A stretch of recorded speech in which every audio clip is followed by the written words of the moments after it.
में गर्मी हम झर देबे।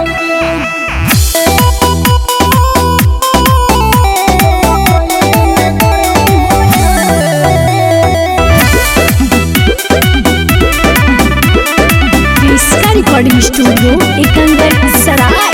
मकैया में हमरा बोला बही कहे तोरा भीतर से गर्मी की चढ़ल होगे।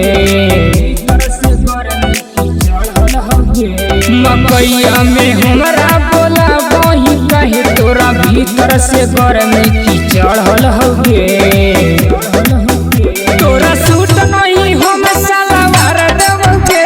मकैया में गर्मी हम झर देबोगे। तोरा सूट नहीं हम सलवार देबोगे। तोर मकैया में गर्मी हम झर देबोगे। जाते हैं जोश में कर देबो होश तोरा भतर से पहले हम डोज देबोगे। तोरा सूट नहीं हम सलवार देबोगे। तोर मकैया में गर्मी हम झर देबोगे। तोरा सूट नहीं हम सलवार देबोगे। तोर मकैया में गर्मी हम झर देबोगे।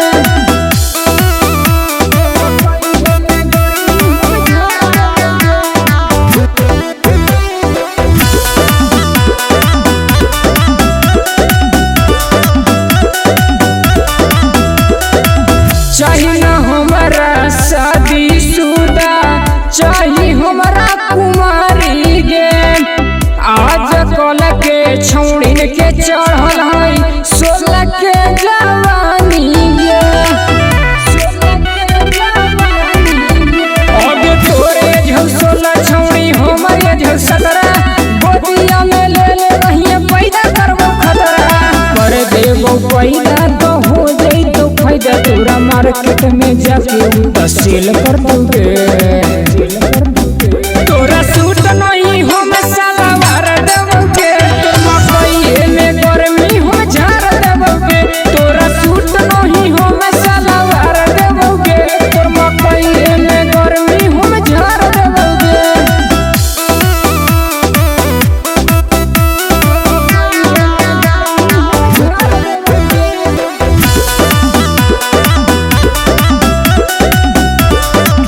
रिकॉर्डिंग स्टूडियो एकंगर सराय। जब से तोर बढ़ल जाहौ ऊपर वाला चीजवा गे।